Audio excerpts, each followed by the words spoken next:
Hello, hello, hello, everyone. Thank you so much for joining us for Ask Miss Jai Live.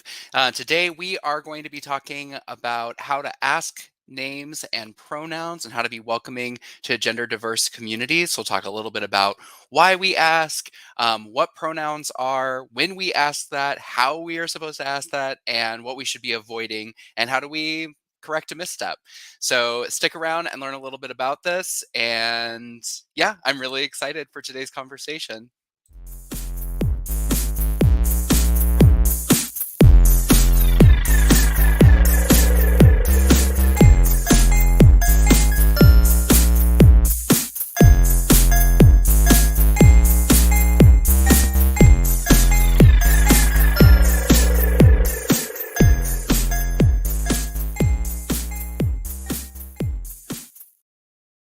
All right. So pronouns and names. If you are here and you're checking this out today, go ahead and put a hashtag live in the chat. You can also ask your questions in the chat or in the comments below, and I will be able to see those live while we're on the air, or I'll see them afterwards. So if you're catching this on the replay, go ahead and put a hashtag replay. Put your questions or comments in the chat there. Let me know what is most interesting to you about this conversation.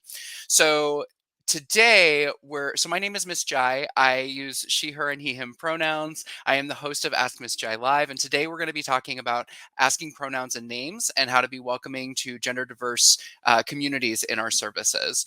So to start it off, the reason that we are having this conversation about pronouns and names is because there are a lot of for trans and non-binary people, there are a lot of assumptions that can sometimes happen for us that our gender expression indicates our gender identity.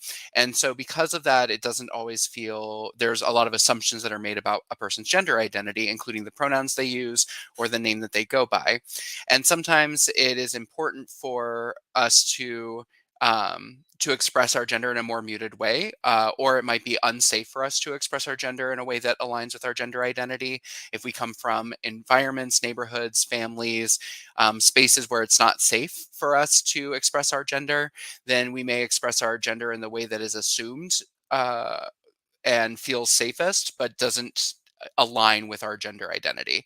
And so that's why it's important for us to ask about a person's name and pronouns because we can't always assume someone's gender identity based on their expression alone. And then the other part of it is that legal name and gender marker changes are expensive. And many people do not go by their legal name and many people, not just trans and non binary people, don't go by their legal name. So it's a great way for us to build rapport with our clients by asking folks the name that they go by, regardless of their gender identity or expression. But it's especially helpful for us to support our trans and non-binary clients because it is so expensive to change our legal name. It is also expensive to change our gender marker. If changes to our gender marker even permissible in the state that we live in, or based on the documentation that we have. So it's great for building rapport. It avoids assumption and recognizes the fact that folks might be dressing in a certain way because of safety concerns. And then it indicates that all are respected and welcome in the spaces as well. And that you as a provider or as an individual are willing to have conversations around gender identity or at least pronouns or respect the way that the person tells you, respect the person for what they are telling you about themselves and sharing about their identity. So, what are pronouns? Pronouns are words that people use to refer to others without using their names.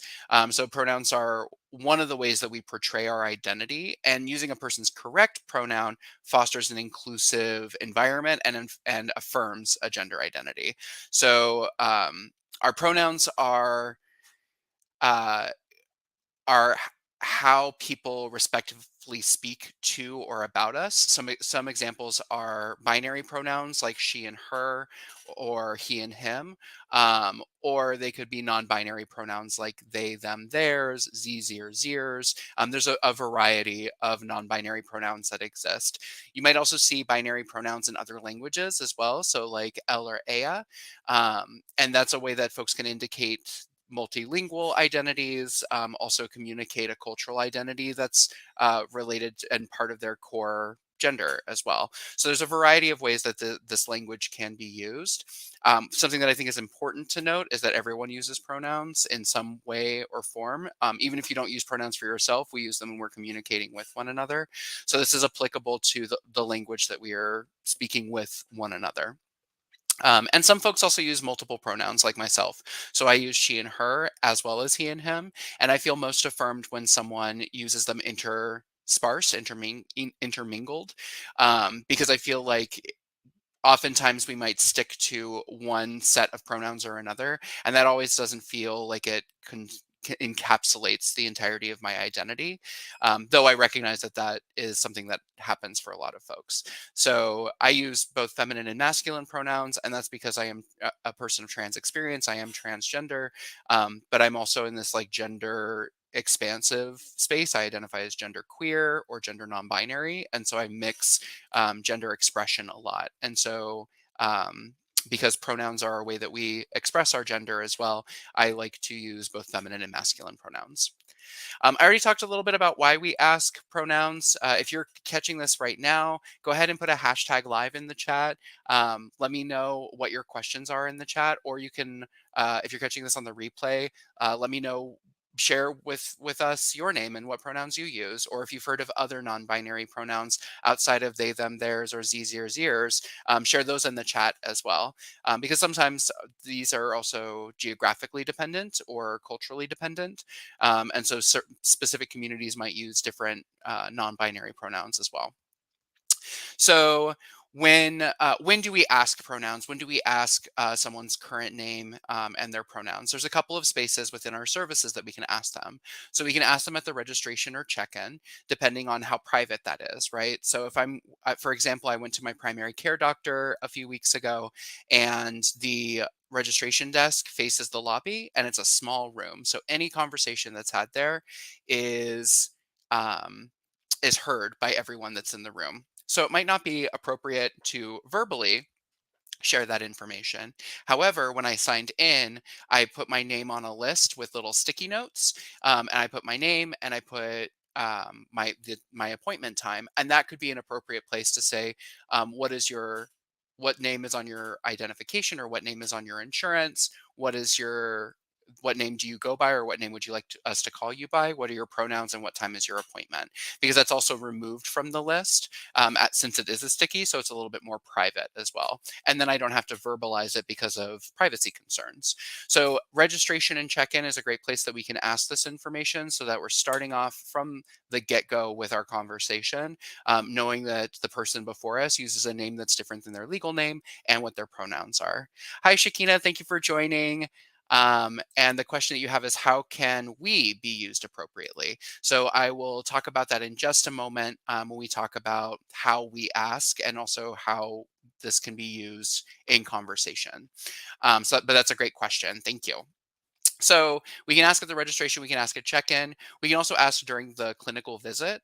So it might not feel safe still. We might not, like, I think, for example, if this is a first time visit with somebody, it might not feel safe to disclose that information at the check-in desk, because I don't know how this office is going to react. I don't know what the reputation is of this provider. I don't know how the provider will react. So it could be, I might leave it blank. I may cross it out. I may put a question mark. There could be a variety of things that happen. Because the other thing is that we might be working with clients who don't know what we mean when we say, what are your pronouns, or what pronouns do you use? And so we can ask during the clinical visit when we're behind a closed door, to provide a little bit more privacy, and ask folks, what pronouns do you use? How do you like to be referred to? Those are all appropriate ways that we can ask that, but behind a closed door might provide a little bit more privacy. That's also an opportunity where we can introduce ourselves as the provider and share our pronouns as a way to model that, because adults learn from modeling as well. So we can say our name and share our pronouns, and then ask someone their name and the pronouns that they use. So it's a way that we can build that rapport some more as well. And then in addition to that, I think it's important that we recognize that it can be helpful to ask this on a regular basis. So not just during the first visit, when someone initially engages in care or engages in a service or builds out a client profile. But asking folks on a regular, maybe like during an annual visit or during an annual check-in, or whenever folks are filling out forms, they have the opportunity to put their pronouns and the name that they go by. And that is because for trans and non-binary folks, we may experience a gender journey where we're trying on names to see how they fit, if they feel good, if they don't feel good, if we like being called by that name, if we don't like being called by that name. And we may also be experimenting with different pronouns to see what fits best for us and allows us to feel the most euphoric and affirmed in our identity. And so, because of that, if we're asking on a regular basis or we're providing an opportunity to update that information on a regular basis, then we are giving folks the opportunity, the freedom, and the opportunity to explore what that looks like for themselves, and letting them know that we will still support them, that we will still affirm them, even if those things shift over time for them, that there's no need for that information to stay set in stone, and that we can actually be supportive throughout their gender journey. So, in the how can we be used appropriately, the question that Shakina had. So, I think about how do we use these things in a sentence. So, for example, let me let's say I'm talking to a another provider. A provider has stepped into the room. We're working together to support the client. The client uses we pronouns, and I'm catching the provider up on what has already been discussed. Then I might use it interchangeably. So I might say, we have already talked about X, Y, or Z thing, referring to the two of us. And then I might say, and we is here because of concern around how their body is functioning, or we is wanting to come here and be present in services and engaging newly in services, or we wants to get more information about reproductive health. So those are ways that I might be able to use we as a singular. It doesn't come up as frequently as I think like they them pronouns that I've heard in terms of like a singular versus plural, but I know that there are folks out there who use we as a singular as opposed to a plural. And if you're someone who does use we as a singular as opposed to a plural, if you want to put in the chat below, how do you like your pronouns used when folks are talking to you or talking about you in a respectful way? And what does that look like for you in terms of feeling most affirmed? So, any guidance, any light that you can share with us on how we can use we as a pronoun for you supportively would be really great. So, please feel free to put that in the chat below too. But that might be some examples of how we can be used both as a plural, talking about both of us, but also we as a singular. So, how do we ask about pronouns? How do we ask about current name? I already expressed a couple of places where we could ask about it. I said we could collect this information on a form. So, it could be during a registration. It could be I think about from setting up the initial appointment, whatever your service is, all the way through follow up, right? So for the initial appointment, I may call to schedule an appointment. I may have to fill out forms ahead of time as a new patient or a new client. I may need to sign in when I get to the service. I may need to introduce myself. Those are all times when we could potentially be asking about someone's pronouns and the names that they use. So it could be that I'm asking someone on a form, what is the name on your insurance information, and then what is the name that you would like our office to call you by, and what pronouns do you use? And I feel like that's a way that we can also share with folks that how we are going to be using this information and why we're collecting this information, because that's one of the big pieces. Like, why do you need to know my legal name? Why do you need to know my legal gender markers? And if your service is a service that bills to insurance, or has to report in certain ways, or is required per grant to collect that information, then it's important for us to include that maybe on the form of why we're collecting that information, so that we're giving as much information as possible to the client or to the patient as to why we are collecting it and how that information is going to be used. And I think asking questions like, how would you like our office to refer, or our staff to refer to you? What name would you like our staff to refer to you? Are appropriate questions, and lets the person know how that information will be used as well. Um, the other thing is that we can also include there are certain phrases that we can use, certain question phrases that we can use. So one that I really like is, what are your pronouns? It's short, it's sweet, it's to the point. We might have folks who don't understand what pronouns are, that don't understand what we mean when we say, what are your pronouns? That's when it can be helpful for us to introduce ourselves first and then say, so I might say, hi, my name is Miss Jai. I use she, her, and he, him pronouns, or I use feminine and masculine pronouns. Generally, I'll say she, her, and he, him, lead by example. So, hi, my name is Miss Jai. I use she, her, and he, him pronouns. I want to be respectful of you and not make assumptions about the pronouns or the name that you go by. So, what name would you like me to call you by, and what pronouns do you use?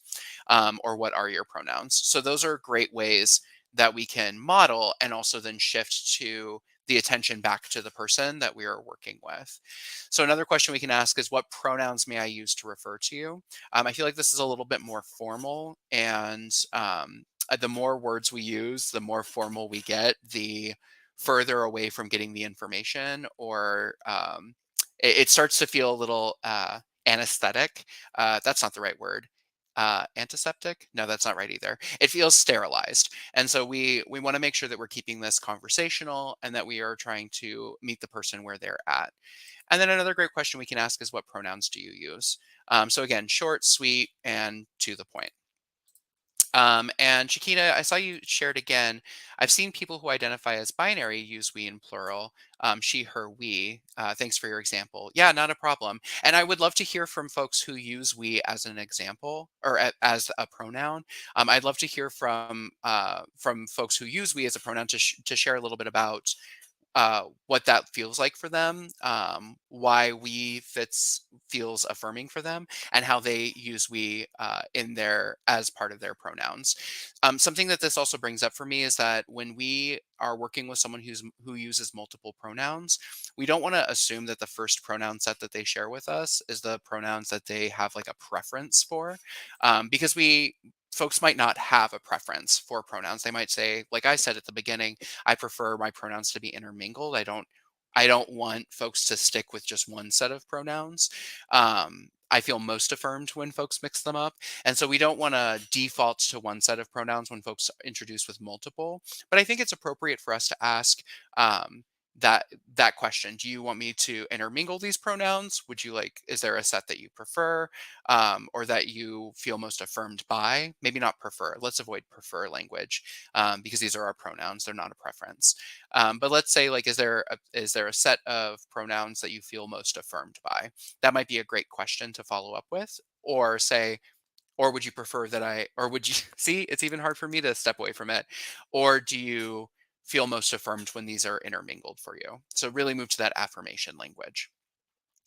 The other thing we want to think about is what we should be avoiding. So we want to avoid assuming someone's pronouns and name based on their appearance. As I said at the beginning, safety might be a concern for people. Our gender expression does not always indicate gender identity because of safety, because it might be expensive for us to express our gender in a way that feels affirming, because we are just trying to get our services and our needs met, and we don't want to deal with walking through the world, expressing ourselves in a way that feels affirming, but having to kind of deal with the constant target of being assaulted and verbally and physically and harassed and all of these different pieces. Like, I'm just here to do a dental cleaning. Like, I don't need to deal with all of that.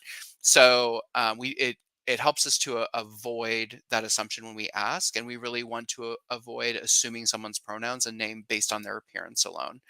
For example, and this isn't a service, but for example, I went shopping earlier. I was looking for a gown because for a wedding that I'm going to, and I was really excited about it. And I walked up to a sales clerk and I asked, can you tell me like where plus size clothing is at? Is it intermingled with stuff? I was standing in the women's section. I was like, is it intermingled, or is there a separate section for it?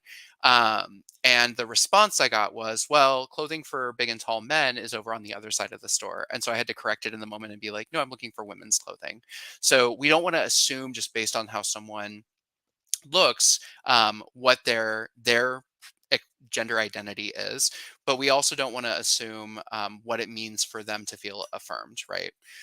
So we also want to avoid asking unnecessary questions or questions strictly out of curiosity that are not related to the service. So I think about this in terms of data collection as well. And when we're collecting identity information, one of the best practices is to collect a two-step gender identity uh, question. So one that asks sex assigned at birth and current gender identity. This is a great question for demographic information collection. It might be a great question if we are providing a health service to someone.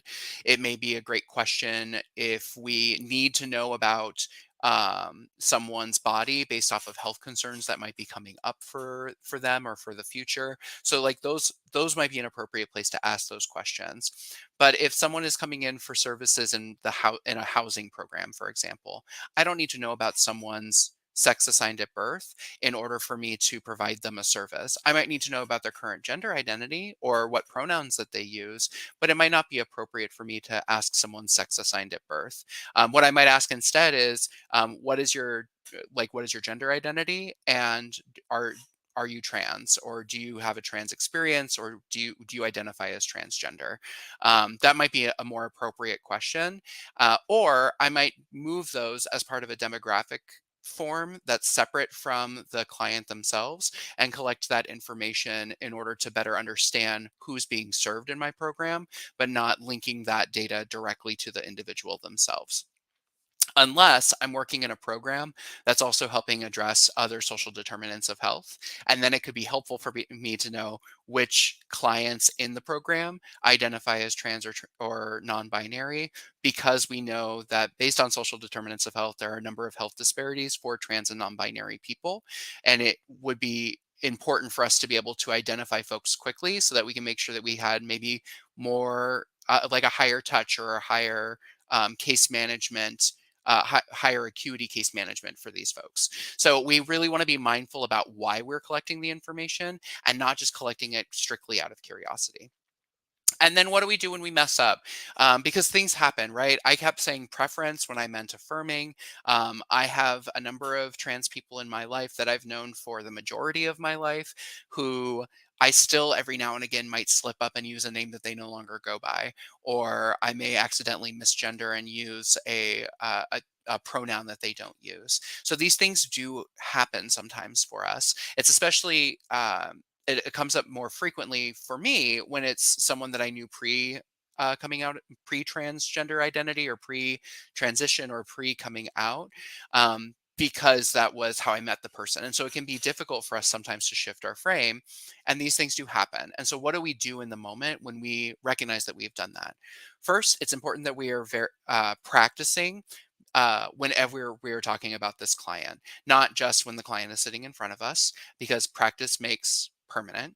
And so we want to continue when we're doing huddles, when we're doing client case management, when we're debriefing a clinician, or we are the clinician debriefing a medical team. We want to make sure that we're using the client's current name and we're using their pronouns. But when we do make a mistake, we want to recognize that we've made the mistake. Don't ignore it, right? If we're in front of the client, apologize to the client.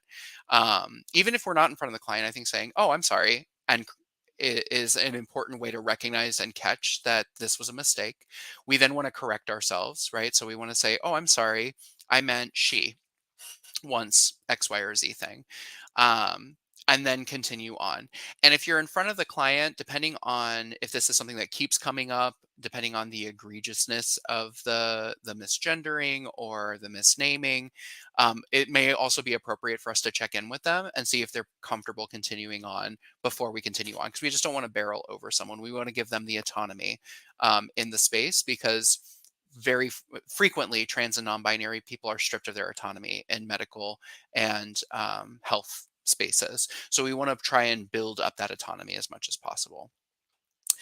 So those are the recommendations on what we can do when we make a mistake, because mistakes do happen. But I'd also love to hear from folks. What have you ever seen this modeled? Have you ever experienced misgendering or a name not being used and had a provider course correct in a way that felt really great for you or felt really affirming? What did that look like? How did they course correct? What did they do to make sure that it didn't happen again?